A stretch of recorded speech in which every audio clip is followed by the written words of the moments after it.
There is a question that has ended more faith than almost any argument in history. How can a God who commands total destruction in one book be the same God who tells you to love your enemy in the next? People hear it, and they either shut it down or they leave. Elias left. He was 20 years old, a second-year history student, raised in a Pentecostal home where questions got answered with more singing. His professor handed the class a single passage one afternoon, Deuteronomy chapter 7, verse 2. You shall devote them to complete destruction. You shall make no covenant with them and show no mercy. Elias read it 3 times. He closed his Bible that afternoon and did not open it again for 11 years. Here is what nobody told Elias. That passage contains one of the most misunderstood words in all of Scripture. A single Hebrew term that changes everything about how you read Old Testament violence. The word is herem. And here is the first thing that will stop you.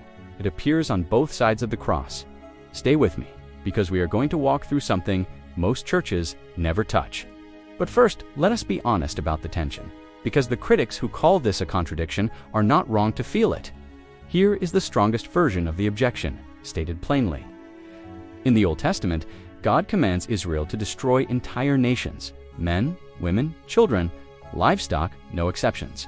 No mercy, not once, repeatedly, as policy. In the New Testament, forgive 70 times 7. Love your enemies, turn the other cheek. Jesus heals Roman soldiers. He sits with Samaritans. He blesses children. He forgives the woman caught in adultery while the crowd holds stones. Same God. Something must explain the gap. God is mysterious is not an explanation. That is where the Sunday school version stops, and where the ancient judicial reality of herem begins. Before we go any further, if this kind of depth is what you came here for, it would genuinely mean a lot if you hit subscribe and the notification bell. Most people watching are not subscribed yet. 2 seconds, and it means you actually catch the next one. Like the video too, it helps more people find us. Let us start with what herem actually means, because most English translations get this badly wrong. The Hebrew word herem comes from a root meaning to separate, to set apart, to consecrate, irrevocably. In its most basic form, something given over to God completely. No personal profit, no reclaiming, no partial keeping. Now here is where it becomes strange. The same word points in 2 completely opposite directions depending on context. Herem applied to something holy. A first fruits offering, a dedicated gift, means it is sacred, entirely God's, untouchable. Herem applied to something corrupt, a city, a system, an idolatrous structure, means it must be removed from the community, entirely. Not as revenge, as removal of contamination. The same root, the same logic of consecration, to different outcomes. This is not the vocabulary of rage. It is the vocabulary of a court. When God commanded herem against Canaanite cities, he was not acting as a general. He was acting as a judge pronouncing sentence against a corrupted system. Now here is where people stop me. They say, a judge sentencing an entire population is still monstrous. That objection deserves a real answer. Genesis chapter 15, verse 16. God tells Abraham his descendants will not inherit the land for 400 years, because the sin of the Amorites has not yet reached its full measure. God is not acting impulsively. He is waiting for 100 years. The Canaanite religious system, documented in both Scripture and the Ugaritic texts discovered in Syria in 1929, included institutionalized child sacrifice to the deity Molech, not occasional, industrial. God waited 400 years for a reversal. The reversal never came. Now here is the angle almost nobody covers. Even under herem, mercy was available. Rahab was a Canaanite living in Jericho, the city directly under herem. She survived, completely, her entire household. Not because she was ethnically exempt, because she chose to align with God. She declared her faith, hid the spies, and was brought out before the walls came down. Ruth the Moabite was not even Canaanite, and she appears in the genealogy of Jesus in Matthew chapter 1. Herem was never about bloodline. It was about removing a system so contaminated it was destroying everyone inside it, including its own children. And that is where everything changes.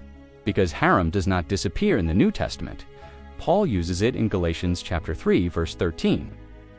Christ redeemed us from the curse of the law by becoming a curse for us. The Greek word, translated curse, katera, carries the same judicial removal logic as herem.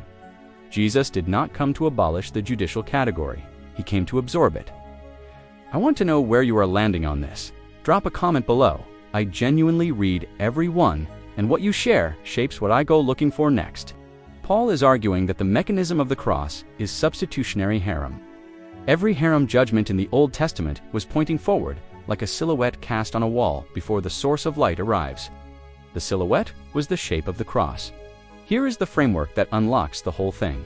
2 courtrooms, same judge, same standard of holiness, same recognition that contamination must be dealt with. Courtroom A, the Old Testament, the sentence is carried out on the condemned. Courtroom B, the New Testament. The judge steps down from the bench, removes his robe, walks to where the condemned is standing, and takes the sentence himself. The holiness did not change. The substitution changed everything. This is why Paul writes in Romans 5, God demonstrates his love while we were still sinners, not while we had cleaned up, while we were still inside the contamination.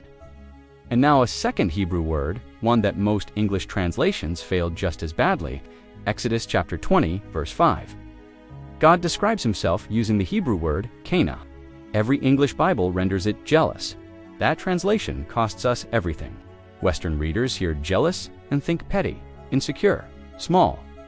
Kana in Hebrew carries no trace of ego protection. In the ancient Near East, a husband who found someone harming his wife was Kana, fiercely protective of the covenant relationship itself. God calls himself Cana in the same passage where he bans the worship of other gods.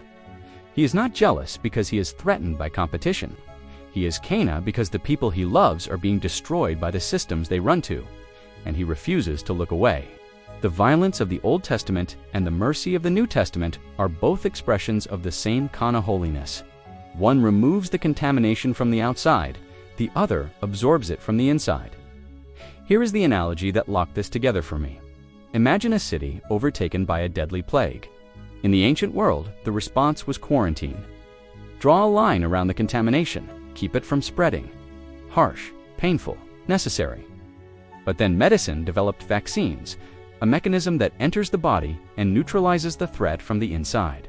Absorbs it at the cellular level. The plague did not change. The medical technology changed. God's standard of holiness has never shifted by a single degree, but the mechanism shifted from quarantine to vaccine. From herem carried out on the condemned to herem absorbed by the substitute. And the substitute was not a nation, not an army. A single man on a single hill, on a single afternoon. I want to be honest with you here. This framework answers the largest structural question about the God of both testaments, but the suffering of specific children in specific ancient battles that is genuinely above my pay grade. I am not going to pretend otherwise.